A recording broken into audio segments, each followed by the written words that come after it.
السلام عليكم ورحمة الله وبركاته.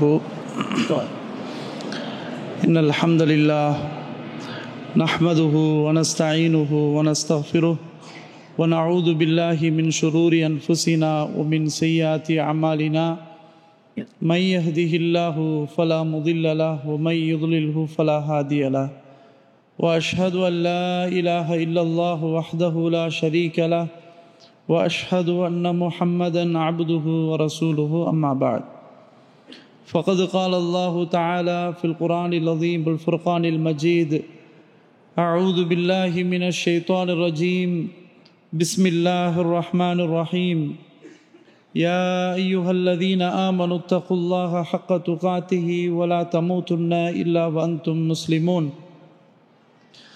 اللهم صل على محمد وعلى آل محمد كما صليت على إبراهيم وعلى آل إبراهيم إنك حميد مجيد اللهم بارك على محمد وعلى آل محمد كما باركت على إبراهيم وعلى آل إبراهيم إنك حميد مجيد. அன்புள்ள சகோதரர்களே, பெரியோர்களே, சகோதரிகளே, தாய்மார்களே, அல்லாஹுடைய கிருபையால் நாமெல்லாம் பத்ஹா தாவா சென்டர் சார்பாக நடைபெறுகின்ற இந்த மார்க்க நிகழ்ச்சியில் அல்லாஹுக்காக அல்லாஹுடைய மார்க்கத்தை அறிந்து கொள்ள வேண்டும் என்ற தூய நோக்கத்திலே நம்முடைய ஓய்வு நேரங்களை இங்கு அல்லாஹுக்காக செலவிட்டு அமர்ந்திருக்கிறோம்.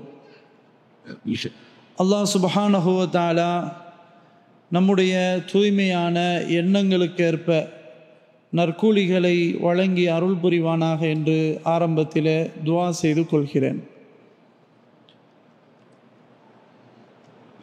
மனைவியின் கல்வி வளர்ச்சியில் கணவனின் பங்களிப்பு என்ற தலைப்பு கொடுத்திருக்கிறார்கள். உண்மையில் இந்த தலைப்பு மிக முக்கியமான ஒரு தலைப்பு. மனைவியினுடைய கல்வி வளர்ச்சியில கணவனுடைய பங்களிப்பு எப்படி இருக்க வேண்டும்? மனைவியை பொறுத்தவரையில் இஸ்லாம் கணவனிடத்தில் ஒப்படைக்கும் போது எப்படி சொல்கிறது என்றால், அமானிதம், அல்லாஹ் கொடுத்த அமானிதம். அந்த அமானிதத்தை நாம் எப்படி பாதுகாக்க வேண்டும், அந்த அமானிதத்தை எவன் அமானிதமாக நமக்கு தந்தானோ அவனிடத்தில் எப்படி ஒப்படைக்க வேண்டும் என்பதை இஸ்லாம் கணவன்மார்களுக்கு மிக எச்சரிக்கையோடு சொல்கிறது. அப்படியானால் மனைவியினுடைய அந்த கல்வி வளர்ச்சியில நம்முடைய பங்களிப்பு என்ன? வெறுமனே திருமணம் முடித்தோம், சந்தோஷமாக வாழ்கிறோம், பொதுவாக உலகத்தில் கணவன் மனைவி எப்படி இருப்பார்களோ அதுபோல நாமும் இருக்கிறோம் என்று இருப்பதா? இல்லை சகோதரர்களே, இந்த உறவு இந்த உலகத்தோடு முடிந்து விடுவது கிடையாது. நாளை மறுமை வரையிலும் அது தொடர வேண்டும். இந்த உலகத்தில் நாம் நம்முடைய மனைவியோடு, நாம் பெற்ற பிள்ளைகளோடு எப்படி இருக்கிறோமோ அதுபோல நாளை மறுமை நாளில் சுவர்க்கத்தில் ஒன்றாக இருக்க வேண்டும். அப்படி சுவர்க்கத்தில் ஒன்றாக இருக்க வேண்டும் என்று சொன்னால், இப்போ நாம் செய்ய வேண்டிய வேலை மனைவிக்கு சரியான கல்வியை கொடுக்க வேண்டும்.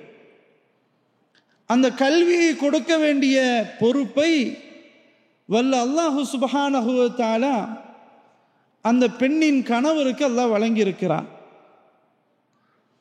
அல்லாஹ் ஒரு இடத்துல சொல்லும்போது, அர் ரிஜாலு கவ்வாமூன அலன் நிசா, ஆண்கள் தான் பெண்களை நிர்வாகம் செய்ய வேண்டும்,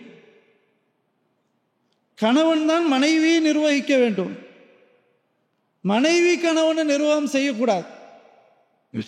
ஆனால் அந்த உலகம் அப்படியே தலைகீழா இருக்குது. ஆனால் அல்லாஹ்வுடைய சட்டம் அது எப்போதும் மாறாது, முரண்படவும் செய்யாது. அப்போ ஆண் தான் ஒரு பெண்ணை நிர்வாகம் செய்ய வேண்டும் என்று அல்லாஹ் சொல்லிவிட்டு 2 காரணங்களை சொல்கிறான். என்ன காரணம்? பிமா ஃபல்லல்லாஹு பஅதஹும் அலா பஅத். அல்லாஹு தஆலா அவர்களில் சிலரை அல்லாஹ் மேன்மைப்படுத்தி இருக்கிறான். இங்கு அல்லாஹ் இல்மை, கல்வியை அல்லாஹ் சொல்கிறான். மனைவியை நிர்வாகம் செய்வது என்றால் அவர்களோடு எப்படி நடக்கணும், உலக அமைப்பு எப்படி இருக்கிறது என்பதை அல்லாஹ் இங்கு சொல்லவில்லை. அவருக்கு தேவையான கல்வியை கொடுக்க வேண்டும். இது முதல் காரணம். அதனால தான் அல்லாஹ் பொறுப்பை தந்திருக்கிறான். 2வது காரணம், ஒபிமா அன்ஃபகு மின் அம்வாலிஹிம், தங்களுடைய பொருளாதாரங்களிலிருந்து அவர்களுக்கு செலவு செய்ய வேண்டும். இந்த 2 காரணங்களால தான் ஆண்கள் தான் பெண்களை நிர்வாகம் செய்ய வேண்டும் என்று அல்லாஹ் சுப்ஹானஹு வ தஆலா சொல்கிறார். அன்புள்ளவர்களே, அப்படியானால் நம்முடைய மனைவிக்கு கல்வி விஷயத்தில் எப்படி நாம் அக்கறை செலுத்தி கொண்டு இருக்கிறோம்? கொஞ்சம் சிந்திச்சு பாருங்க. அன்புள்ளவர்களே, அல்லாஹ் சுப்ஹானஹு வ தஆலா ஒரு இடத்துல சொல்கிறான், யா அய்யுஹல்லதீன ஆமனூ கூ அன்ஃபுஸக்கும் வ அஹ்லீக்கும் நாரா. ஈமான் கொண்டவர்களே, உங்களை நரக நெருப்பிலிருந்து பாதுகாத்து கொள்ளுங்கள் என்று அல்லாஹ் சொல்கிறான். ஆனால் அதோடு அல்லாஹ் நிறுத்தலை. உங்களை நரக நெருப்பிலிருந்து பாதுகாத்து கொள்ளுங்கள் என்பதோடு அல்லாஹ் நிறுத்தலை. அடுத்ததெல்லாம் என்ன சொல்றான்? அஹ்லீக்கும், உங்களுடைய குடும்பத்தார்களையும் நரக நெருப்பிலிருந்து பாதுகாக்கணும் அப்படின்னு ரப்புல் ஆலமீன் சொல்கிறானே. அப்படியானால் நம்முடைய குடும்பத்தில முக்கிய இடத்தை பிடித்திருப்பவள் நம்முடைய மனைவி. அப்ப நம்முடைய மனைவியுடைய விஷயத்தில் நாளை நரக நெருப்பில் நுழைவதை நாம் பயந்து கொள்ள வேண்டும், நரக நெருப்பிலிருந்து அவர்களை தடுத்து பாதுகாக்க வேண்டும் என்று அல்லாஹ் சுப்ஹானஹு வ தஆலா சொல்கிறானே. அதற்கு நாம் என்ன முயற்சி செய்து கொண்டிருக்கிறோம்? வெறுமனே திருமணம் முடித்தோம், சந்தோஷமாக இருந்தோம், நாட்களை கழித்தோம் என்று இந்த துன்யாவோடு முடிந்து விட்டதா? இல்லை சகோதரர்களே. நரக நெருப்பிலிருந்து உங்களுடைய குடும்பத்தார்களை நீங்க பாதுகாக்கணும் அப்படின்னு அல்லாஹ் சொல்றான். அப்படின்டா அவர்களுக்கு தேவையான அந்த கல்வியை கொடுக்கணும். தேவையான கல்வியை கொடுப்பதாக இருந்தால் கணவன் அந்த கல்வியை அவன் முன்னாடியே பெற்றுக்கொண்டிருக்க வேண்டும், ஏற்கனவே பெற்றிருக்க வேண்டும். அப்படி இருந்தால் தானே மனைவிக்கு கல்வியை கொடுக்க முடியும். அன்புள்ளவர்களே, அல்லாஹ் சுப்ஹானஹு வ தஆலா கணவன் மனைவியினுடைய அந்த இணைப்பை பற்றி எல்லாம் பேசும்போது செகண்ட் நிம்மதி தரக்கூடிய அமைப்பில் எல்லாம் வைத்திருக்கிறான். கணவன் மனைவி என்ற ஜோடியெல்லாம் ஏற்படுத்தியிருக்கிற இந்த செட்டப்பை நிம்மதியான வாழ்க்கை அடைவதற்காக மனிதன் துணையோடு இருந்தால்தான் அவன் முழு மனிதனாக நிம்மதியுடையவனாக இருக்க முடியும். அப்ப அந்த நிம்மதி சொற்ப நேர நிம்மதியாக இருக்கக்கூடாது, அந்த நிம்மதி நிரந்தரமாக இருக்கணும். அந்த நிம்மதி நம்முடைய மௌத்து வரைக்கும் அது தொடரணும். அப்படின்னா அந்த நிம்மதி எப்படி பெறுவது, அந்த நிம்மதியோடு எப்படி தொடருவது என்றால் அதற்குரிய கல்வி மனைவிக்கு கொண்டு போய் சேர்க்கணும். அப்படி சேர்க்காவிட்டால் நிம்மதி என்பதே இருக்காது. அன்புள்ளவர்களே, அல்லாஹ் சுப்ஹானஹு வ தஆலா வீட்டை பற்றி பேசுகிறான். ஒரு மனுஷனுக்கு உலகத்தில் எங்கே இருந்தாலும் சரி அவனுடைய வீட்டில் கிடைக்கிற நிம்மதியை போல வேற எங்கேயும் இருக்காது. இப்போ நம்ம தற்காலிகமாக இங்கு வசித்தாலும் சொந்த ஊரில் வசித்தாலும் நமக்கென்று ஒரு இருப்பிடம், ஒரு வசிப்பிடம் அதில் இருப்பது போன்று வேறு எங்கேயும் இருக்காது. அல்லாஹ் சொல்கிறான், வல்லாஹு ஜஅல லக்கும் மின் புயூத்திக்கும் சகனா. அல்லாஹ் தான் உங்களுடைய வீடுகளில் நிம்மதியை ஏற்படுத்தி இருக்கிறான். அப்போ வீடு என்றால் நிம்மதி தரணும். வெளியே பல பிரச்சனைகள் இருக்கலாம், ஆனால் வீட்டுக்குள்ள நுழைந்தால் அந்த செகண்ட் மன அமைதி, ரிலாக்ஸ், ஒரு சந்தோஷம் அது கிடைக்கணும். அல்லாஹ் சொல்கிறான், நான் ஏற்படுத்தி வச்சிருக்கிறேன்னு சொல்றான். அப்படி அல்லாஹ் சொல்கிறான் என்றால் அதற்குரிய நிம்மதி நம்முடைய வீட்டில் கிடைக்கலன்னு சொன்னா அங்கு சரியான முறையில் கல்வி பயன்படுத்தப்படலைன்னு தான் அர்த்தம். எப்படி வீடு இருக்கணும், எப்படி வீடு இருக்கக்கூடாது, அது சரியாக பேணப்படலை, அதான் அர்த்தம். இன்னைக்கு கணவன் மனைவி வீட்டில் இருப்பாங்க, இருக்கத்தான் செய்வாங்க. எப்படி இருக்கணும், அந்த வீட்டை எப்படி வைத்து கொள்ளணும், அந்த வீட்டை எவ்வளோ சுத்தமாக வைக்கணும், அந்த வீட்டில் எப்படி மார்க்க சட்டங்களை பேணணும், அது சரியா நடக்கலன்னு சொன்னா எவ்வளவுதான் நம்ம ஹைஃபையாக ஒரு பெரிய ஒரு பில்டிங்கில் உட்கார்ந்து இருந்தாலும் நிம்மதி என்பது இருக்காது. என்ன செலவு செய்தாலும் நிம்மதி என்பது இருக்காது. அன்புள்ளவர்களே, அப்போ கல்வி வேணும். அப்போ அந்த பெண்ணுக்கு சரியான வழிகாட்டுதல் இருக்கணும், கல்வி இருக்கணும். ஸல்லல்லாஹு அலைஹி வஸல்லம் சொன்னாங்க, லா தஜஅலு புயூத்தக்கும் மகாபிர், உங்களுடைய வீடுகளில் கபர்ஸ்தான்களாக நீங்கள் ஆக்கிராதீங்கன்னு சொன்னாங்க. அப்போ வீட்டில் என்னெல்லாம் இருக்கணும், தொழணும், ஓதணும், திக்ரு செய்யணும், துஆ செய்யணும், இப்படி வீட்டில் தொடர்ந்து நடந்துகிட்டே இருக்கணும். கபர்ஸ்தான்களாக மாத்திரக்கூடாது. அப்படியானால் இது இந்த கல்வி அந்த பெண்ணிடத்தில் இருந்தாதானே செய்ய முடியும். அப்ப இது ஒரு ஆண் இதை கவனத்தில் எடுக்கணும். அன்புள்ளவர்களே, மனைவியின் கல்வி வளர்ச்சியில கணவனினுடைய பங்களிப்பு என்றால் சும்மா பாடம் நடத்துற சொல்லலை, புக் எடுத்துட்டு போர்டில் உட்காந்து பாடம் நடத்துறதில்லை. நம்முடைய செயல்பாடுகளால் அது நம்முடைய பங்களிப்பு இருக்கணும். நம்முடைய செயல், ஒவ்வொரு அசைவு, ஒவ்வொரு பேச்சு, அதை பார்த்து இஸ்லாம் என்றால் விளங்கணும். பொதுவாக கணவன் ஓப்பனா நடப்பது மனைவி இடத்துல தான். அப்படின்னு இருக்கும்போது மனைவி எவ்வளோ அதை பார்ப்பாள். அப்போ நம்முடைய செயல்பாடுகளால் நம்முடைய பங்களிப்பு, அந்த கல்வி நம்முடைய பேச்சில் இருக்கணும். ஹலால் ஹராம் போன்ற பேச்சு இருக்கணும். பொய் பேசுறது கூடாது, அந்த பேச்சு இருக்கணும். தொழுகை சரியா பேணப்படணும். தொழுகை இல்லைன்னா நிம்மதி இருக்காது. அல்லாஹ் சொல்றான், வஅ்முர் அஹ்லக பிஸ்ஸலா, உங்களுடைய குடும்பத்துக்கு தொழுகை கொண்டு கட்டளை இடுங்க. அது நமக்கு பொறுப்பு இருக்குது.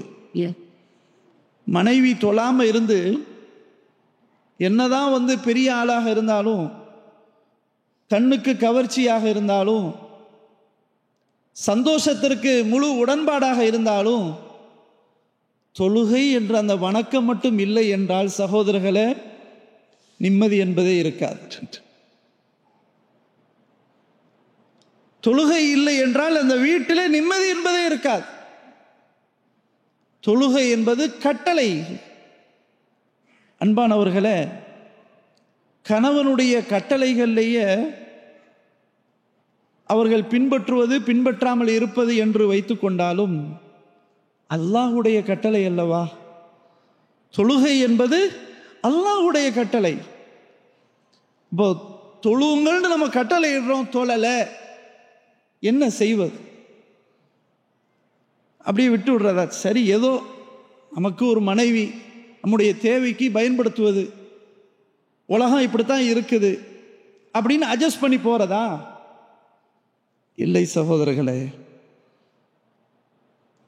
இந்த விஷயத்தில் நமக்கு கட்டுப்படாவிட்டால், அல்லாஹுடைய கட்டளைக்கு கட்டுப்படாவிட்டால், முதல் ஸ்டெப்பு ஃபைதுஹுன்ன, அவர்களுக்கு அட்வைஸ் செய்யுங்க,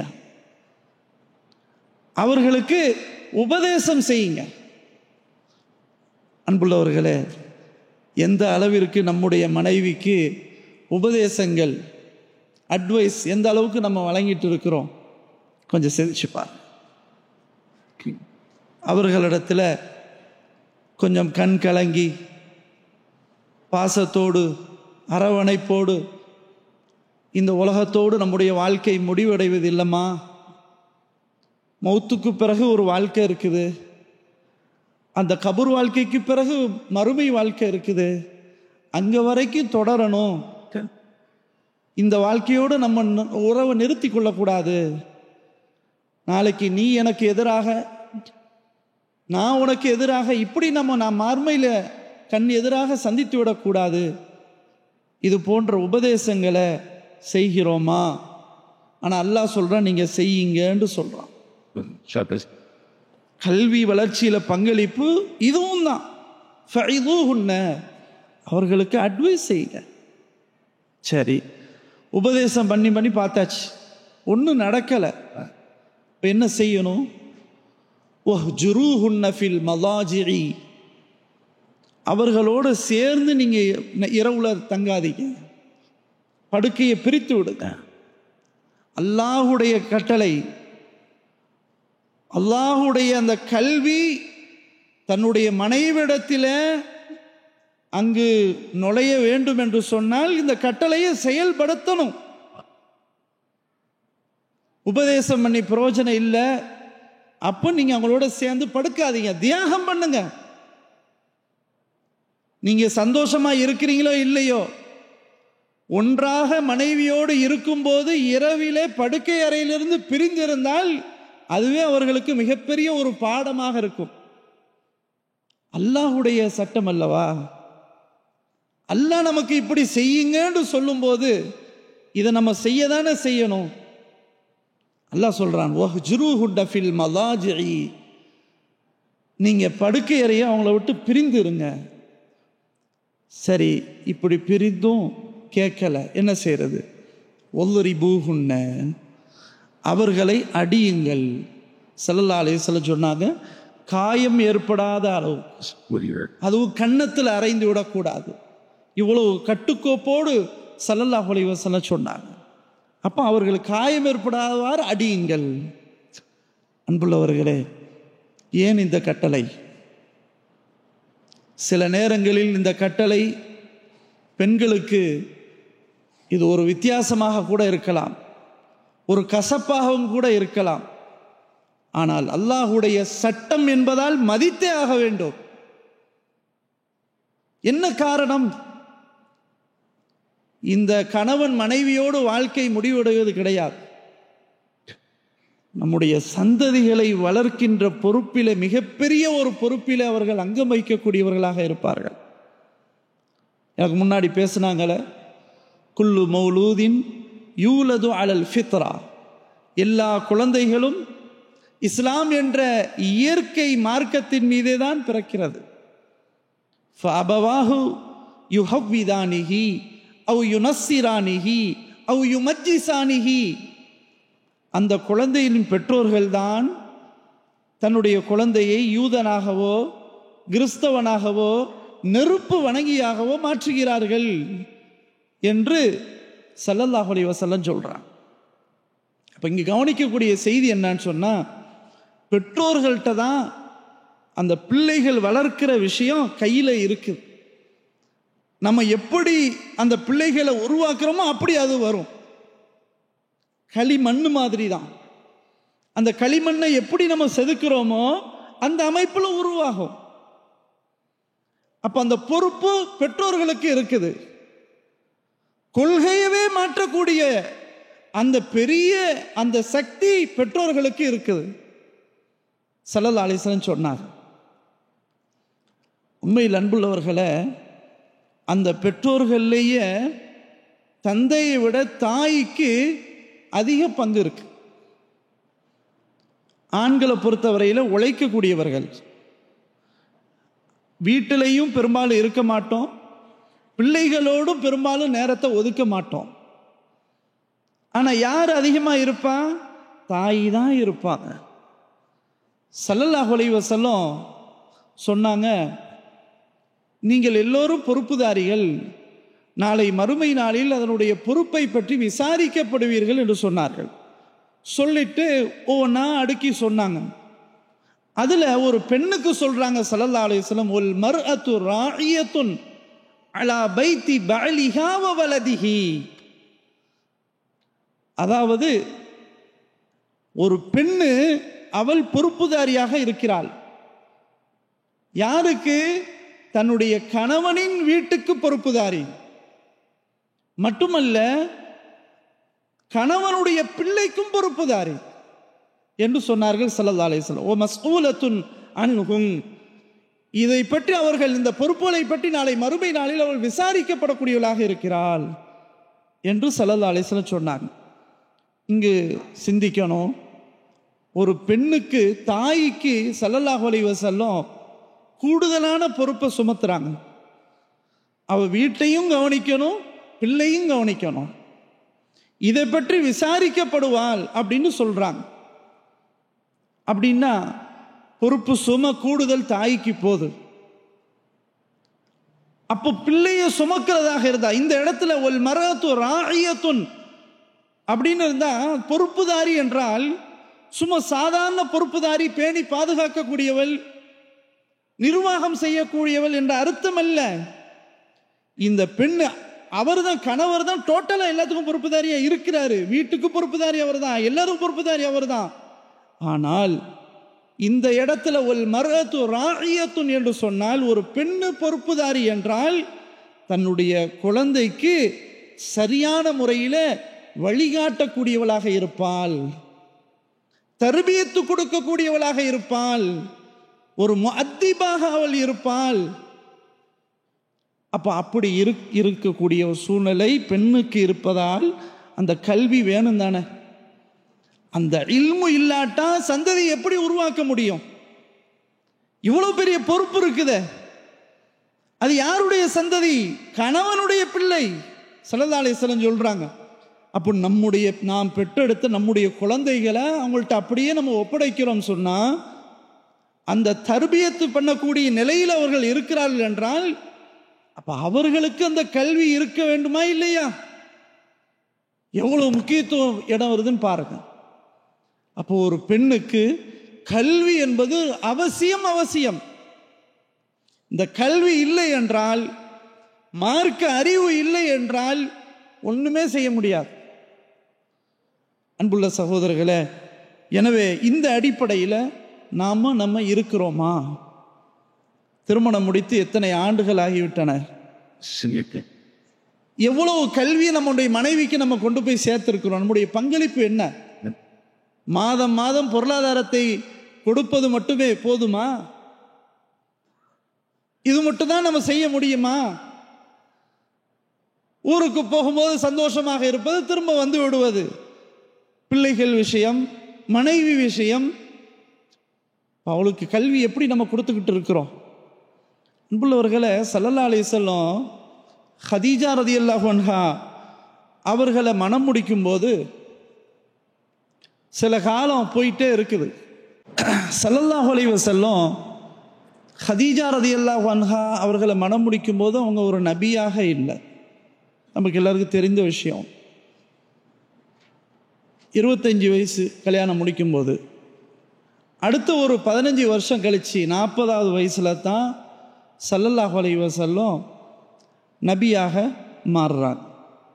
இப்போ 15 ஆண்டுகள் ஹதீஜா ரலியல்லாஹு அன்ஹா அவர்களோடு எப்படி வாழ்ந்து இருக்கிறார்கள் என்பதற்கு அவர்களே ஒரு பெரிய சான்று நமக்கு தெரியும்.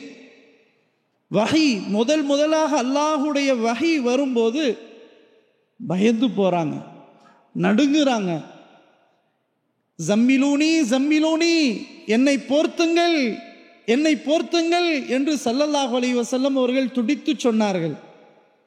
ஹதீஜா ரலியல்லாஹு அன்ஹா என்ன செய்தார்கள், என்ன சொன்னார்கள்? வல்லாஹி கல்லா வல்லாஹி லா யுஹ்ஸீக அல்லாஹு அபதா, அல்லாஹ்வின் மீது ஆணையாக அல்லாஹ் உங்களை எப்போதும் கைவிட மாட்டான். ஏன் தெரியுமா? இன்னக லதஸிலுர் ரஹிம, நீங்கள் உறவினர்களோடு ஒட்டி வாழ்கிறீர்கள், உறவினர்களோடு ஒட்டி வாழ்கிறீர்கள். வ தஸ்துகுல் ஹதீஸ, உண்மையவே பேசுகிறீர்கள். வ தஹ்மிலுல் கல்ல, பிறருடைய கஷ்டத்தை நீங்கள் சுமக்கிறீர்கள். வ தக்ஸிபுல் மஅதூம, முடியாதவர்களுக்கு நீங்கள் உதவுகிறீர்கள். வ துஈனு அலா நவாயிபில் ஹக்கி, சத்தியத்திற்காக பாடுபடக்கூடியவர்களுக்காக நீங்கள் உதவிக்கரம் நீட்டுகிறீர்கள் என்று அன்னை ஹதீஜா ரலியல்லாஹு அன்ஹா அவர்கள் சொன்னார்களே. இன்னும் தக்ரில் லைஃப, நீங்கள் விருந்தாளியை உபசரிக்கிறீர்கள். இத்தனை பண்புகளை ஸல்லல்லாஹு அலைஹி வஸல்லம் அவர்களை பார்த்து சொன்னாங்கன்ற செய்தி நமக்கு தெரியும். ஆனால் நம்ம இன்னொரு கோணத்தில் அணுகலை. என்ன கோணம்? இதெல்லாம் நீங்கள் எனக்கு படித்து தந்தது. இந்த 15 ஆண்டு காலம் திருமணம் முடித்து 25வது வயதில் திருமணம் முடித்த நீங்கள் 40வது வயதில் வஹி வரும்போது இதுவரையிலும் நீங்கள் எனக்கு படித்து தந்த பாடம் இது என்று ஒப்புவிக்கிறார்கள் ஹதீஜா ரலியல்லாஹு அன்ஹா. சுப்ஹானல்லாஹ். நீங்க என்ன உறவினர்களோடு சேர்ந்து வாழக்கூடிய பாடத்தை, கல்வியை கொடுத்தீங்க. பிறர்கிட்ட எப்படி நடக்கணும், முடியாதவர்கள்ட்ட, ஏழைகள்கிட்ட, வறியவர்கள்ட்ட எப்படி நடக்கணும் கற்றுத்தந்தீங்க. விருந்தாளிகள்கிட்ட எப்படி நடக்கணும் படிச்சு தந்தீங்க. பிறருக்கு அவர்கள் சுமை ஏற்படும் போது அந்த சுமையில தானும் பங்களிக்கணும் அப்படின்றத படிச்சு தந்தீங்க. இதானங்க ஹதீஜா ரலியல்லாஹு அன்ஹா சொன்ன விஷயம். இப்போ 15 ஆண்டு காலம் ஸல்லல்லாஹு அலைஹி வஸல்லம் எவ்வளவு கல்வியை போதிச்சிருக்கு. அதனால தானே ஒரு மனைவி சொல்ல முடியுது. அந்த பாடத்தை பெற்றதுனால தானே மனைவியால சொல்ல முடியுது. இவ்வளவு குணங்கள் இருக்கும்போது கல்லா வல்லாஹி லா யுஹ்ஸீக அல்லாஹு அபதா, அல்லாஹ்வின் மீது ஆணையாக அல்லாஹ் உங்களை எப்போதும் இழிவுபடுத்தவே மாட்டான். இவ்வளவு நற்பண்புகள் இருக்கிறத, எல்லாவற்றையும் நீங்கள் எனக்கு கற்றுத்தந்தீர்களே. சுபஹானல்லாஹ். நாமும் நம்முடைய மனைவியோடு எத்தனை ஆண்டு காலம் கழித்திருக்கிறோம், எவ்வளவு நற்பண்புகளை போதித்திருக்கிறோம், சிந்திச்சு பாருங்க. அன்புள்ள சகோதரர்களே, மனைவிக்கு கல்வி மட்டும் இல்லாவிட்டால் நம்முடைய பிள்ளைகளை எப்படி வளர்க்க முடியும்? இன்னைக்கு நாட்டு நடப்பு என்ன, கொஞ்சம் சிந்திச்சு பாருங்க. சுபஹான் அல்லாஹ். இன்னைக்கு சின்ன பிள்ளைகள்கிட்ட மொபைலை கொடுக்க முடியுதா? பிள்ளைகள் இன்னைக்கு தட்டுறாங்க யூடியூப், அதில் ரீல்ஸ் பார்க்குறாங்க, அதுலேயே டைம் பாஸ்.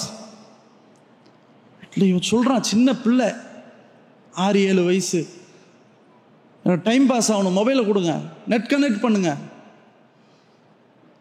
இந்த அளவுக்கு நம்ம பிள்ளைகளை உருவாக்கியிருக்கிறோம். காரணம் யார்? அன்புள்ளவர்களே, இந்த விஷயத்தில் தாய் அல்லாஹுவை பயந்து நம்முடைய பிள்ளைகளுக்கு சரியாகத்தான் வழிகாட்டி கொண்டிருக்கிறோமா சிந்திக்கணும். பிள்ளை சாப்பிடணுன்றதுக்காக மொபைலை கையில் கொடுத்து சாப்பிட வைக்கிறது. கணவன் மனைவி அவங்க நிம்மதியா பேசணுன்றதுக்காக இந்த மொபைலை கொடுத்துட்டு இவங்க ஓரமா நிற்கிறது. எவ்வளோ ஒரு மோசமான சூழ்நிலை பார்த்தீங்களா? அதுலேயே அந்த பிள்ளை அடிக்ஷன் ஆகி அதை விட்டு பிரிஞ்சு இருக்க முடியல. இன்னைக்கு நாட்டு நடப்பு பார்க்குறோமே, சுபஹான் அல்லாஹ். முஸ்லீம் பிள்ளைகள், இளஞ்சிகள் இன்னைக்கு எந்த அளவுக்கு யூடியூப்பில் தங்களுடைய முழு எல்லாத்தையும் திறந்து காட்டி, சுபஹான் அல்லாஹ், இஸ்லாத்தை விட்டு, மார்க்கத்தை விட்டு, எல்லாத்தையும் விட்டுட்டு பைசாவுக்காக, காசுக்காக இந்த அளவுக்கு இன்னைக்கு தரங்கட்டு இறங்கி போயிருக்கிறான். இன்னைக்கு நம்ம பார்க்குறோமா இல்லையா? சுபஹானல்லாஹ். அண்மையில் கோவிலில் 2 பிள்ளைங்க, எல்லாரும் தெரியும் அந்த விஷயம். அது எங்கே ஆடினாலும் சரி, கோவிலில் போயும் எல்லாரும் சுற்றி நிற்கிறாங்க. இந்த பிள்ளைகளுடைய ஆட்டம் என்ன பேசுகிறாங்க, இந்த முஸ்லீம் பிள்ளைங்க நல்லா ஆடுறாங்க, நல்லா இருக்கிறாங்க. எந்த அளவுக்கு கேவலமாக இருக்குது சகோதரர்களே. நம்ம பிள்ளைகளை இந்த நிலைக்கு போகாமல் வச்சுருக்கிறோம், நல்லா பாதுகாக்கணும். ஆனால் நம்ம கையில் மொபைலை கொடுக்குறோம், எவ்வளோ பெரிய ஆபத்து. அப்போ அன்புள்ளவர்களே, நாளை மறுமை நாளில் தனக்கு எதிராக வந்துடக்கூடாது. இப்போ அல்லாஹ்வுடைய கட்டளையை நம்ம எப்படி எடுத்து நடக்கிறோம்? உங்களுடைய குடும்பத்தார நரக நெருப்பிலிருந்து பாதுகாத்து கொள்ளுங்கள். நம்ம அதுக்கு என்ன முயற்சி செய்திருக்கிறோம்? சிந்திச்சு பாருங்க அன்புள்ளவர்களே. நாளை மறுமை நாளில் மிகப்பெரிய கைசேதம் வந்து விடக்கூடாது. இந்த உலகம் என்பது இப்படித்தான், ஏமாற்றக்கூடிய உலகம், ஏமாற்றக்கூடிய உலகம். ஆனால் நம்ம சரியான பயிற்சி கல்வி நம்ம கொடுக்கலன்னு சொன்னால் மிகப்பெரிய கஷ்டம். நம்முடைய ஊர்களில் பார்க்குறோம், மாஷா அல்லாஹ், சிலருடைய தியாகம். தான் ஓதலை, படிக்கலை, ஆலிமாகலை, ஆனால் நம்முடைய மனைவியை ஆலிமாவாக்கணும். எவ்வளோ பெரிய சிந்தனை பாருங்க இது. அவள் மார்க்கத்தை கற்றறிந்த ஒரு ஆலிமாவாக அவள் உருவாகணும். அதுக்கு நான் என்ன செய்யணும் அப்படின்னு சொல்லி ஒருவர் செய்கிறார். திருமணம் முடித்து பல ஆண்டு காலம் கழிந்து பிள்ளைகள் பெற்றெடுத்து அதற்கு பிறகு மதரசாவுக்கு அனுப்பி, இந்த தாய் வீட்டிலே இருந்து என்ன வேலை செய்வாளோ அந்த வேலையை அவர் செய்து, சுபஹானல்லாஹ், பிள்ளைகளுக்கு தேவையான உணவு, ட்ரெஸ் போடுறது எல்லாம் செய்யும். ஏன்? அந்த மனைவியை மதரசாவில் விட்டுட்டு வந்தாச்சு, இனி அடுத்தது அசருக்கு தான் வருவாங்க. ஏன்? அந்த கல்வி போய் சேரணும். தியாகம். கடைசியில் அந்த பெண்ணும் முழுமையான ஆலிமாவாக மாறி 3 வருடங்கள் படித்து நினைத்து பார்க்காத அளவுக்கு அடுத்தது அவருடைய பிள்ளை, பொம்பளை பிள்ளை ஹாஃபிலாவாக ஆகி, ஆம்பளை பிள்ளை அது ஹாஃபிலாவாக ஆகி, இன்னொரு பிள்ளை சின்ன பிள்ளை அதையும் ஹாஃபிலா உருவாக்குற சூழல் இப்படி ஒன்று நடக்குதுன்னு சொன்னால் சுபஹானல்லாஹ், உண்மையில் அவருடைய அந்த உழைப்பு பங்களிப்பு இருக்குது, அது சாதாரண விஷயம் கிடையாது. அவர் தான் உண்மையை விளங்கி வச்சிருக்கிறார். இந்த உலகத்தோடு நம்முடைய வாழ்க்கை முடிவடைவது கிடையாது. நாளை மறுமை வரையில் அது தொடரணும். என்னுடைய உறவு, நான் எவ்வளோ என்னுடைய மனைவியை நேசிக்கிறேனோ, நான் எவ்வளவு என்னுடைய பிள்ளைகளை நேசிக்கின்றேனோ, அது இந்த உலகத்தோடு முடிவடைந்து விடக்கூடாது, மறுமை வரையிலும் தொடரணுன்ற ஆசை. இன்னைக்கு சிலர் பார்த்தீங்கன்னா, ஆமாம் இப்போ படித்து என்ன செய்ய போகிறான் அப்படின்னு கேட்குற கணவன்மார்களும் இருக்கிறான். இல்லை சகோதரர்களே, நம்முடைய சந்ததிகளை அவர்கள் பொறுப்படுத்தி சுமந்து இருக்கிறான். அதனால் இந்த விஷயத்தில் நம்ம ரொம்ப எச்சரிக்கையோடு இருக்கணும். இப்படி இருந்தால் தான் உண்மையில் நம்முடைய வீட்டில் நிம்மதி இருக்கும். இல்லை என்றால் கொஞ்ச நேரம் நிம்மதி இருக்கும், அவ்வளவுதான், ஃபுல்லாக டென்ஷன் தான். இஸ்லாம் மட்டும் கணவன் மனைவி இடத்துல இல்லை என்றால் அந்த வாழ்க்கையில் தோல்விதான். அதனால் நம்முடைய பங்களிப்பு எப்படியாவது கொண்டு போய் சேர்க்கணும், செயல்பாட்டில் காட்டிக்கிட்டே இருக்கணும். இப்படி சொன்னதுனால பெரிய அளவுக்கு தான் சொன்னால் வரணும், போனால் போகணும், அப்படி அடிமைத்தனமாக நம்ம வைக்கக்கூடாது. கணவனுடைய வீட்டுக்கு பொறுப்புதாரின்னு சொன்னா கணவனுடைய அம்மா வீட்டுக்குன்னு போயிடக்கூடாது. கணவனுக்கு சொந்த வீடு, அது பொறுப்புதாரி. ஏன் இது பிரித்து சொல்கிறேன்டா, சிலருடைய எண்ணங்கள் அப்படி இருக்குது. நம்ம கல்யாணம் முடிச்சுட்டா நம்முடைய அம்மாவுக்கும் நம்முடைய வாப்பாவுக்கும் சேர்த்த பணி செய்யணும் அப்படின்ட்டு நிர்பந்திக்கிறாங்க. விரும்பி செய்வது, தான் அழகான முறையில் பேசி அது அவங்க எடுத்து நடப்பது என்பது மார்க்கத்தில் தவறு கிடையாது. ஆனால் நம்முடைய தாய் தந்தை எப்படி இருந்தாலும் சரி, பணிவிட செஞ்சே ஆகணும். எனக்கு என்ன செய்யணுமோ அது மாதிரி செய்யணும், இப்படி இஸ்லாம் சொல்லவே இல்லை. சரி, ஒரு பேச்சுக்கு மனைவிக்கும் தாய் தந்தை இருக்கிறாங்க, அவங்களுக்கு சில நேரங்கள் அசௌகரியங்கள் ஏற்படும். அப்போ நம்ம போய் உதவி செய்கிறோமா? அல்லது உதவி செய்வதற்காக நம்முடைய மனைவியை அனுப்புகிறோமா? அவங்களுக்கும் தாய் தானே, அவங்களும் பெற்றெடுத்த தந்தை அவங்களும் இருக்க தானே செய்கிறாங்க. அன்புள்ள சகோதரர்களே, இதெல்லாம் நம்ம கவனத்தில் கொள்ளணும். எனவே மனைவி என்பவள் அடிமை இல்லை, அமானிதம். கல்வியை கொடுக்கணும், அவ்வளவுதான். நீங்கள் அடிமையாக நீங்கள் என்ன செய்யக்கூடாது, உருவாக்கக்கூடாது.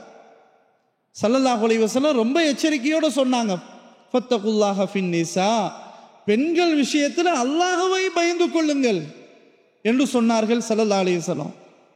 என்ன அமானிதம், இத்தஹதுமுஹுன்ன பி அமானில்லா, நீங்க கையில் எடுத்திருக்கிறது சும்மா சாதாரண விஷயம் கிடையாது, அல்லாஹ்வுடைய அமானிதத்தை நீங்க கையில் எடுத்திருக்கிறீங்க. அப்ப நம்முடைய சிந்தனை எப்படி இருக்கணும்னா, அல்லாஹ்வுடைய அமானிதம், அமானுல்லா, அல்லாஹ்வுடைய அமானிதத்தை நம்ம கையில் வச்சிருக்கிறோம், நாளைக்கு அல்லாஹ்விட்ட நம்ம விசாரிக்கப்படுவோம், அதை நம்ம கவனத்தில் கொள்ளணும். அன்புள்ளவர்களே, எனவே நாம் நம்முடைய மனைவியின் கல்வி வளர்ச்சியில் என்ன பங்களிப்பு நாம் செய்து கொண்டிருக்கிறோம் சிந்திக்கணும். பிள்ளைகளை இன்னைக்கு உருவாக்கம் செய்கிறது சாதாரண விஷயம் கிடையாது. எல்லாரும் தான் பிள்ளைகளை வளர்க்குறாங்க, உருவாக்குறாங்க. ஆனால் சாலிஹான நல்ல குழந்தையாக உருவாக்குவது என்பது கடினமானது. நாம் மௌத்தா போனாலும் நம்முடைய பிள்ளை பெற்றோருக்காக துஆ செய்தால் அல்லாஹ் சுப்ஹானஹு வ தஆலா அதை ஏற்றுக்கொள்கிறான். ஸல்லல்லாஹு அலைஹி வஸல்லம் சொன்னாங்க. நம்ம போய் சேர்ந்துட்டோம், ஆனால் சந்ததிகளை நல்ல சந்ததிகளாக நம்ம விட்டுட்டு போனோம். சொத்துக்களை விட்டுட்டு போறது, பங்களாக்களை விட்டுட்டு போறது, எல்லாத்தையும் விட்டுட்டு போறது, இதெல்லாம் தாண்டி நாம் பெற்றெடுத்த பிள்ளைகளை சாலிகான பிள்ளைகளாக, நல்ல குழந்தைகளாக நாம் அந்த உலகத்தில் விட்டுட்டு போகிறோம். பார்த்தீங்களா, இருக்கிற சொத்துலேயே பெரிய சொத்தாக தான். நம்ம குழிக்கு போயிடுவோம், ஆனால் அந்த பிள்ளை, யா அல்லாஹ் என்னுடைய வாப்பா செய்த தவறை மன்னித்து விடுவாயாக, யா அல்லாஹ் என்னுடைய தாய் செய்த தவறுகளை நீ மன்னித்து விடுவாயாக என்று கேட்டால் அல்லாஹ் சுப்ஹானஹு வ தஆலா அங்கீகரிக்கிறான். அப்படியானால் சாலிஹான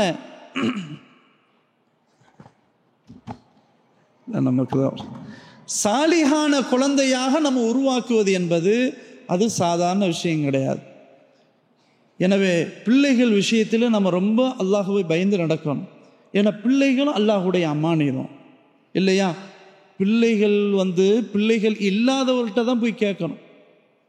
எவ்வளவு கஷ்டப்படுறாங்க உலகத்தில் பார்க்குறோமா இல்லையா? பிள்ளை செல்வம் இல்லை என்பதற்காக எல்லாவற்றையும் இழந்து, பொருளாதாரங்களை இழந்து, சிரமத்தோடு என்னென்ன மருத்துவங்கள் இருக்கோ அவ்வளோ மருத்துவங்கள் பார்த்து ஒன்றும் கிடைக்காம ஏங்கி போய் வளர்ப்பு பிள்ளையாவது நம்ம எடுத்து வளர்க்கலாமே என்று நினைக்கக்கூடிய அந்த மக்கள்கிட்ட தான் போய் பிள்ளைகளுடைய மகிமை கேட்கணும். இன்னைக்கு அல்லாஹ் நமக்கு பிள்ளை பாக்கியை தந்துட்டான், அது நமக்கு ஒன்றும் பெருசாக தெரியல. எவ்வளோ பெரிய பொக்கிஷம் தெரியுமா? நபியே கேட்குறாங்க, யா அல்லாஹ் என்னை நீ தனியாக விட்டுறாத, என்னை தன்னந்தனியாக நீ விட்டுறாத, எனக்கு ஒரு வாரிசு வேணும் அப்படின்னு கேட்குறான். அந்த அளவுக்கு பிள்ளைகள் சும்மா சாதாரண விஷயம் இல்லை, அமானிதம். அன்புள்ளவர்களே, எனவே மனைவி பொறுத்தவரையில் அவருடைய பெற்றோருடைய கண்ட்ரோல் மாறி கணவனுடைய முழு கண்ட்ரோலில் வந்து விடுகிறார். எனவே நாம் பொறுப்புதாரியாக இப்போது இருக்கிறோம் என்று இருக்கும்போது அவர்களுக்கு கல்வி விஷயத்தில் மார்க்கத்தை போதிக்கணும். முதல் விஷயம் அடிப்படை தொழுவணும். சரி, மனைவிக்கு நம்ம சொல்கிறோம் இவ்வளவு தூரம், ஆனால் சொல்லக்கூடியவர் சரியா இல்லைண்டா இதை ஒன்றுமே பிரயோஜனம் இல்லாமல் போயிடும். இப்போ வீட்டில் இன்னைக்கு பெரும்பாலும் பார்த்தீங்கன்னு சொன்னால் ஃபஜ்ரு தொழுகை கிடையாது. கணவன் ஒரு பக்கம் தூங்குவார், மனைவியும் சேர்த்துக்கிட்டு தூங்குவாங்க. அப்போ பிள்ளைகள் என்ன, அதுக்கு பிறகு பிள்ளைகளை கேள்வியாக கேட்க முடியும்? அல்லது கணவன் தூங்கும்போது மனைவி தூங்கும்போது கணவன் எந்திரிச்சு ஏன் இன்னைக்கு ஃபஜ்ரு தொழுகை கேட்க முடியுமா? அப்போ இதில் என்னன்னா, கணவன் முதல்ல சரியாக நடக்கணும். அதனால தான் அல்லாஹ் முதல்ல உங்களை நரக நெருப்புல இருந்து ஃபர்ஸ்ட் நீங்க உங்களை பாதுகாத்துக் கொள்ளணும், அடுத்தது உங்களுடைய குடும்பத்தாரன்னு சொல்றான்.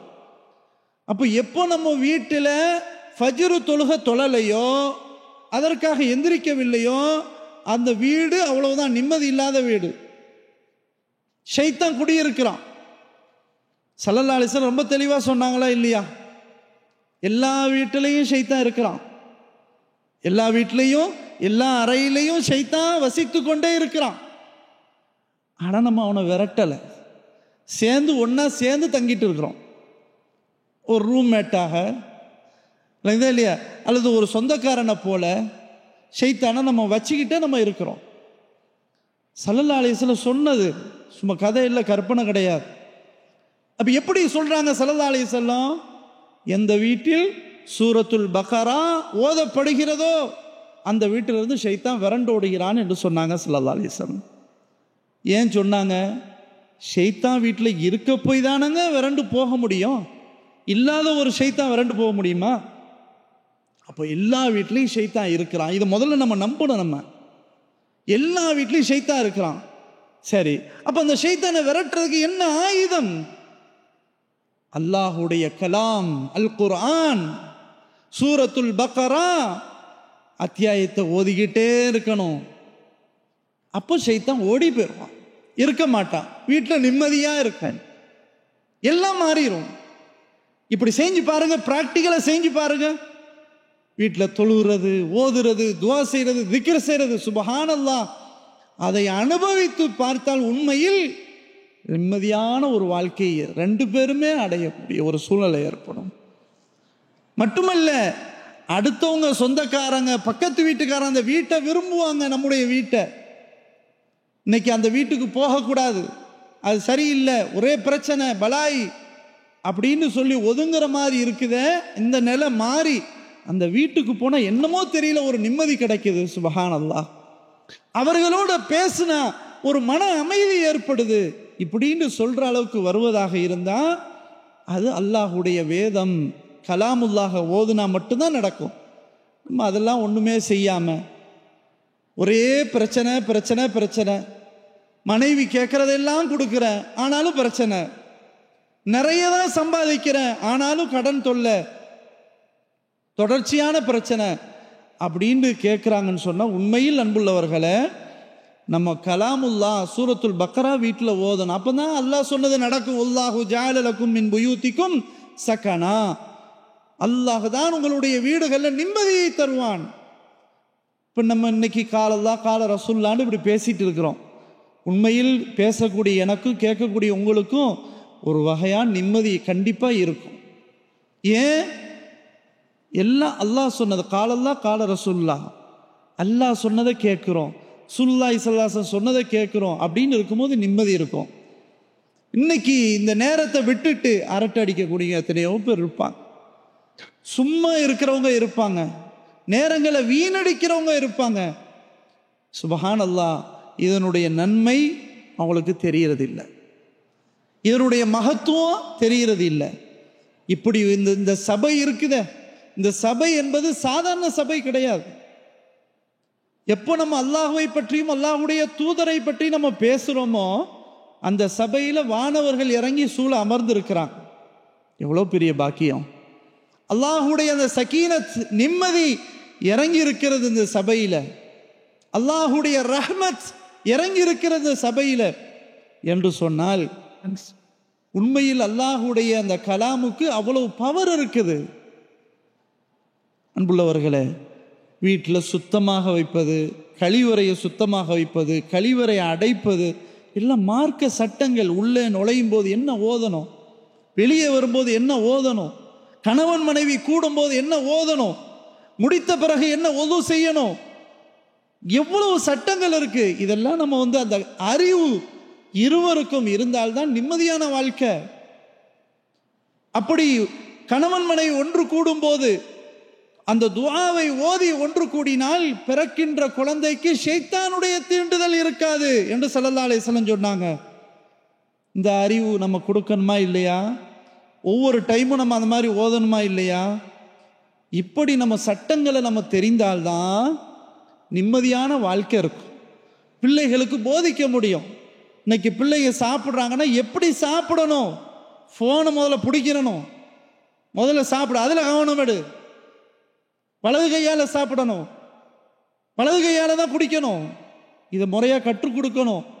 பிஸ்மில்லா சொல்லி தொடங்கணும், கற்றுக் கொடுக்கணும். இப்படி நம்ம செய்கிறோமா? கரெக்டாக தொழுகிற நேரம் வந்தால் தொழுகைக்கு அனுப்பணும். இப்படி நம்ம செய்கிறோமா?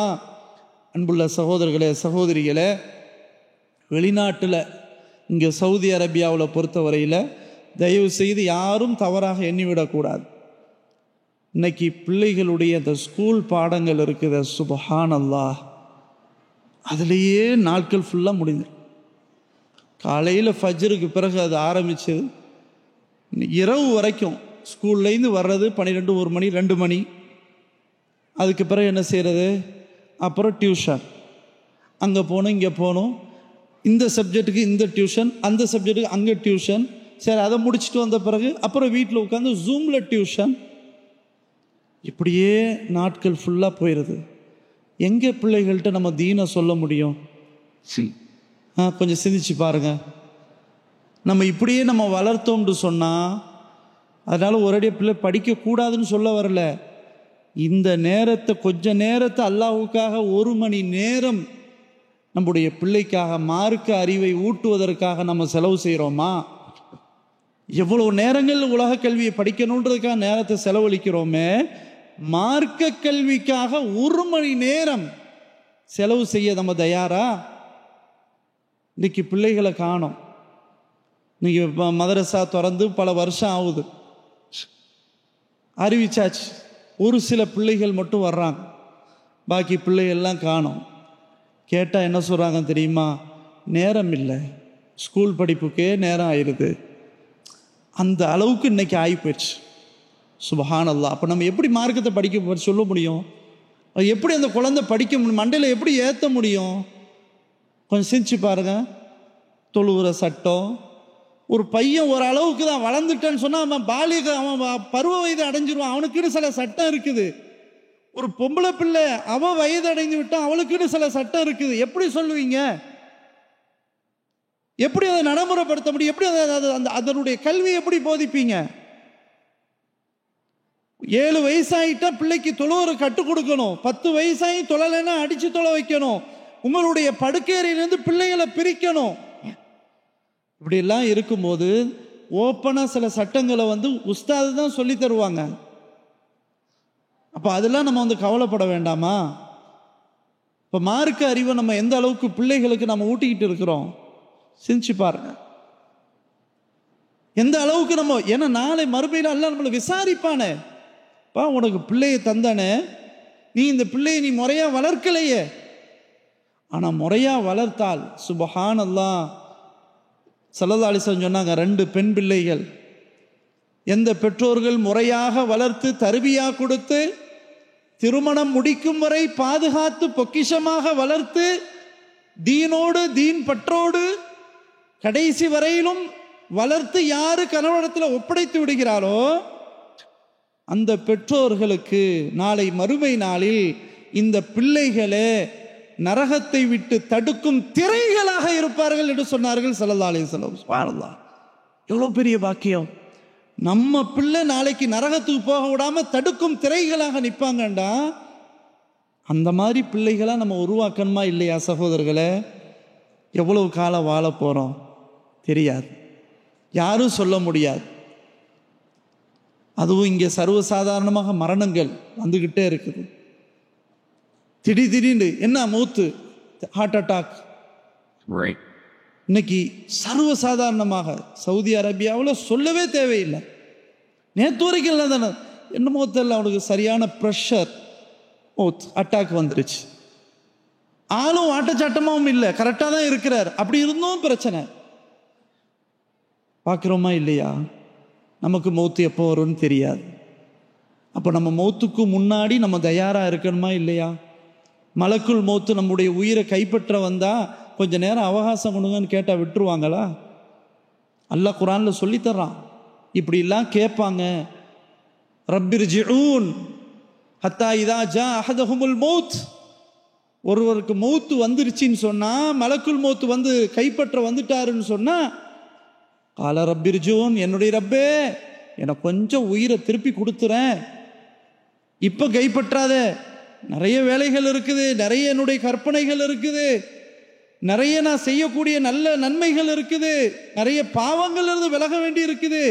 இர்ஜிஊன், என்னை கொஞ்சம் திருப்பி அனுப்பி விடுயா அல்லாஹ் அப்படின்னு கேட்பானல்ல. அல்லி அஅமலு சாலிஹன் ஃபீமா தரக்த், நான் நல்ல காரியங்களை நிறைய செய்யணும், இதுவரைக்கும் நான் செய்யலை, ஆனால் இப்போ நான் செய்யணும், நான் விட்டுட்டேன் அதெல்லாம் இப்போ செய்யணும் அப்படின்னு கேட்கும்போது ரப்புல் ஆலமீன் அப்படியா, பரவாயில்ல, நீ உயிரை திருப்பி தந்துடுறேன் அப்படின்னு அல்லாஹ் சொல்லுவானா? அல்லாஹ் சொல்றான், கல்லா, முடியவே முடியாது. இன்னஹா கலிமத்துன் ஹுவ காயிலுஹா, நீ கேட்கிறிய உயிரை திருப்பி தந்து விடு, கொஞ்சம் அவகாசம் தான் கேட்கிறிய, இது நீ பேசுற வெறும் வெற்று பேச்சு. ஒரு பேச்சுக்கு அப்படி கொடுத்தாலும் நீ அப்படித்தான் இருப்பா, நீ மாற மாட்டா. ஆனால் உனக்கு இனி அவகாசம் கிடையாது. ஒமின் வராயிஹிம் பர்ஸகுன் இலா யௌமி யுபஅஸூன், மறுமை நாள் வரை, எழுப்பப்படுகின்ற கியாமத் நாள் வரை உனக்கு பர்ஸக் என்ற இன்னொரு ஒரு உலகம் இருக்குதுப்பா. பூமியினுடைய மேல் பரப்புல வாழ்ந்தது போதும், இப்ப பூமியினுடைய கீழ்பரப்புக்கு போகணும், பர்ஸக் வாழ்க்கை, அந்த வாழ்க்கைக்கு போகணும். அதுதான் உனக்கு யுக முடிவு நாள் வர. அன்புள்ளவர்களே, அப்போ நம்ம 60 வயது 70 வயது வரைக்கும் தான் அந்த பூமியினுடைய மேல் பரப்பில் வாழுவோம். அதுக்கு பிறகு பூமி கீழே போயிடுவோம். மன்னர வாழ்க்கை, யார் வருவா? தனிமையான ஒரு வீடு, நாம் விரும்பியோ விரும்பாமலோ அந்த சின்ன இடத்திற்கு உருண்டு பிறண்டு திரும்ப முடியாத அளவுக்குள்ள ஒரு இடம்தான். அந்த இடத்துக்கு நம்ம போய் சந்திச்சே ஆகணும். எவ்வளோ பெரிய செல்வந்தராக இருந்தாலும், எவ்வளோ பெரிய செல்வாக்கு உள்ளவராக இருந்தாலும், படைபலத்தை சொந்தமாக வைத்திருந்தாலும், எவ்வளோ பெரிய ஆட்சியாளராக இருந்தாலும் மன்னரைக்கு போயே ஆகணும். முடியாதுன்னு சொல்லவே முடியாது. அப்போ அந்த மன்னரை வாழ்க்கைக்கு நம்ம என்ன தயார் செஞ்சு வச்சிருக்கிறோம்? இந்த உலகத்தில் வாழ்றது சொற்ப காலம், அதுக்கு தானே நம்ம இவ்வளோ கஷ்டப்படுறோம், இவ்வளோ உழைக்கிறோம், நேரங்களை செலவழிக்கிறோம். இவ்வளவு தூரம் பேசுறது மனைவி விஷயத்தில் தானே, நம்முடைய சந்ததிகள் விஷயத்தில் தானே, அவங்களுக்காகத்தான் நம்ம இங்கே வந்திருக்கிறோம். நானும் நீங்களும் வேறு என்ன நோக்கம் இருக்குது? தன்னுடைய மனைவி நிம்மதியாக இருக்கணும், தன்னுடைய பிள்ளைகள் நிம்மதியாக இருக்கணும், கஷ்டப்படக்கூடாது, கஷ்டத்தை அனுபவித்து விடக்கூடாது. அவர்களுக்காக நான் உழைப்பேன், அவர்களுக்காக நான் இரவில் விழித்திருப்பேன், அவர்களுக்காக நான் என்ன வேண்டுமானாலும் செய்வேன் என்று சொல்லி எவ்வளவு சிரமத்தோடு கடல் தாண்டி, எத்தனை கிலோமீட்டர் தாண்டி குடும்பத்தை பிரிந்து, உறவினர்களை பிரிந்து இந்த பூமியிலே நாம் வாழ்ந்து வருகிறோம் என்றால் ஒரே நோக்கம், ஒற்றை நோக்கம், சம்பாதிப்பது தானே சகோதரர்களே. அது யாருக்காக? யாருக்காக? தன்னுடைய மனைவிக்காக தானே, தன்னுடைய பிள்ளைகளுக்காக தானே. அப்போ இப்படி நம்ம இவ்வளோ நம்ம சரியாக நம்ம செய்கிறோம், ஆனால் இன்னொரு பக்கத்தில் கோட்டையை விட்டுறோம். இந்த உலகத்தோடு முடிஞ்சிருதுன்னு நினைக்கிறோம். ஆனால் கபர் வாழ்க்கை இருக்குது, மர்ம வாழ்க்கை இருக்குது. அங்கேயும் சொர்க்கத்தில் தன் மனைவி ஒன்றா இருக்கணுமா இல்லையா? நாளைக்கு அல்லாஹ் சுப்ஹானஹு வ தஆலா மறுமை நாளை பற்றி பேசுகிறான். ஒரு மனுஷன் அல்லாஹ் குற்றவாளியாக, அவனுடைய விசாரணை கூண்டில குற்றவாளியாக அல்லாஹ் பிடித்து விட்டால், யௌமைதின் யவத்துல் முஜ்ரிம் லவ் யஃப்ததி மின் அதாபி யௌமிதின் பிபனீஹ் வ ஸாஹிபதிஹி வ அஹீஹ் வ ஃபஸீலதிஹி அல்லதி துவீஹ் வ மன் ஃபில் அர்தி ஜமீஆ. அந்த நாளில் ஒருவன் குற்றவாளியாக பிடிக்கப்பட்டு விட்டால் அந்த மனுஷன் எப்படி பேசுவான் தெரியுமா? என் மனைவிக்காக, என் பிள்ளைகளுக்காக நான் எல்லாவற்றையும் இழந்து வந்த நான், மறுமை நாளில் அவன் குற்றவாளியாக பிடிக்கப்பட்டு விட்டால், யா அல்லாஹ், எனக்கு தரக்கூடிய அதாபு வேதனை, உன்னுடைய வேதனை, அந்த வேதனை நீ எனக்கு தராத, என்னுடைய மனைவிக்கு கொடுத்து விடு. எப்படி பேசுறான் பாருங்க. எனக்கு தரக்கூடிய வேதனைய எனக்கு தராமல் என்னுடைய மனைவிக்கு கொடுத்து விடு. யா அல்லாஹ், உன்னுடைய வேதனை என்னால் தாங்க முடியாது, எனக்கு தரக்கூடிய வேதனையை என்னுடைய சகோதரனுக்கு கொடு. எவ்வளோ பெரிய ஒரு பாருங்க, பேச்சு எப்படி மாறுதுன்னு பாருங்க. சுப்ஹானல்லாஹ், அல்லாஹ் பாதுகாக்கணும். என்னுடைய குடும்பத்துக்கு கொடு, எல்லாத்துக்கும் கொடு. ஒமன் ஃபில்லர்தி ஜமியா, யா அல்லாஹ் பூமியில் இருக்கிற அவ்வளோ பேருக்கும் கொடு, எனக்கு மட்டும் கொடுத்துறாத ரப்பு அப்படின்னு கதறக்கூடிய நாள் தான் அந்த நாள். அதை நம்ம சிந்திக்காமல் இருக்க முடியுமா? மறந்து வாழ முடியுமா? அன்பானவர்களே, நாம் எல்லாம் முஸ்லீம்கள். முஸ்லீம்கள் அல்லாதவர்களுக்கு தான் சட்டம் என்பதே இல்லை. வாழ்ந்தோம், மடித்தோம், அதோடு முடிந்து விட்டது என்று அவர்கள் நம்புகிறார்கள். ஆனால் நம்முடைய நம்பிக்கை அப்படி இல்லையே. உலக வாழ்க்கைக்கு பிறகு கபர் வாழ்க்கை இருக்குது, கபர் வாழ்க்கைக்கு பிறகு மறுமை வாழ்க்கை இருக்குது, அல்லாஹ்வை சந்திக்க வேண்டி இருக்குது, விசாரணையை அங்கே நம்ம அடைய வேண்டி இருக்குது, இவ்வளவு இருக்குதே. அப்போ நம்ம அந்த உலகத்தை மட்டும் பிடிச்சிக்கிட்டு அது மட்டுமே என்னுடைய வாழ்க்கை, அது மட்டுமே என்னுடைய நோக்கம், அது மட்டுமே என்னுடைய குறிக்கோள் என்று நாம் இருந்தால் நம்மை விட துரதிர்ஷ்டவாளி யாருமே இல்லை. அல்லாஹ் பாதுகாக்கணும். அன்புள்ளவர்களே, எனவே இந்த உலகமும் நமக்கு தேவை, மறுமையும் நமக்கு தேவை. இது சொன்னதுனால உலகத்தையே மறந்து முற்றும் திறந்த முனிவர் போல எப்பவுமே அல்லாஹ் அல்லாண்டு பள்ளிவாசல்லே 24 மணி நேரமும் இருந்துக்கிட்டு இருந்தா போதும், மண்ணு செல்வா எப்படி உணவு வந்துச்சோ அது மாதிரி அல்லாஹ் தருவான். உழைக்கலையா, சம்பாதிக்கலையா, அல்லாஹ் தருவான். இன்ஷா அல்லாஹ், மாஷா அல்லாஹ் அப்படிலாம் இருக்க சொல்லவே இல்லை. வழங்குதா இல்லையா? உலகத்தை மறக்காதுன்னு தான் இஸ்லாம் சொல்லுது. ஒலா தன்ச நசீபக மின துன்யா, துன்யாவில் உலகத்தினுடைய பங்கு இருக்கு, அதை நீ மறந்துடாத. மனைவியை காப்பாற்றணும், பிள்ளைகளை காப்பாற்றணும், அது பொறுப்பு உனக்கு இருக்குது. சோம்பேறியாக இருந்து விடாதே. எல்லா நபிமார்களும் உழைத்தாங்க, சம்பாதிச்சாங்க, யாரும் சும்மா இருக்கலை. எல்லா நபிமார்களும் A to Z அவ்வளோ நபிமார்களும் இல்லையா, நம்மெல்லாம் படிச்சிருக்கிறோம். ஸல்லல்லாஹு அலைஹி வஸல்லம் அவங்க ஆடு மேய்ச்சிருக்கிறாங்க, மாடு மேய்ச்சிருக்கிறாங்க, அந்த மாடு ஆடை பிஸ்னஸ் பண்ணியிருக்கிறாங்க. கதீஜா நாயை பற்றி பேசணுமே, அந்த கதீஜா ரலியல்லாஹு அன்ஹா ஸல்லல்லாஹு அலைஹி வஸல்லம் அவர்களை கவர்ந்ததே அவருடைய அந்த வியாபார திறமை, நேர்மை, அதனால தான் கவர்ந்தாங்க. அப்போ ஸல்லல்லாஹு அலைஹி வஸல்லம் வியாபாரம் செஞ்சிருக்கிறாங்க. எல்லா நபிமார்களை பற்றியும் ஸல்லல்லாஹு அலைஹி வஸல்லம் சொன்னாங்க. எல்லா இறை தூதர்களும் ஆடு மேய்க்காமல் இருந்தது இல்லை. இன்னைக்கு ஆடு மேய்க்கிறதுனா கேவலமாக நினைக்கிறோம். இன்னைக்கு நம்ம ஊரில் கசாபு கடைக்காரன் தான் மிகப்பெரிய கோடீஸ்வரன். பெனியனும் இல்லாமல் சட்டையும் இல்லாமல் இருப்பது தான் பெரிய கோடீஸ்வரன். ஆனால் இந்த வேலையை நம்ம செய்ய தயாராக இல்லை. எல்லாம் வியாபாரம் தானே, ஸல்லல்லாஹு அலைஹி வஸல்லம் பார்த்த வியாபாரம் தானே, ஆனால் அதை நம்ம பார்க்க தயார் இல்லை. வியாபாரம் செய்யறதுக்கு நம்ம ரெடி இல்லை. நம்ம என்ன நினைக்கிறோம் சொன்னால், பெரும்பாலும் ஒரு கீழே அப்படியே இருந்து நம்முடைய வாழ்க்கையை கழிச்சிருவோம். இந்த நிலையும் மாறணும். ஓரளவு அந்த துறையை கற்றுவிட்டால் அதை தான் கொண்டு வரக்கூடிய அளவுக்கு உருவாகணும். எவ்வளோ காலம்தான் இப்படியே நம்ம தொடர முடியும்? சிந்திச்சு பாருங்க.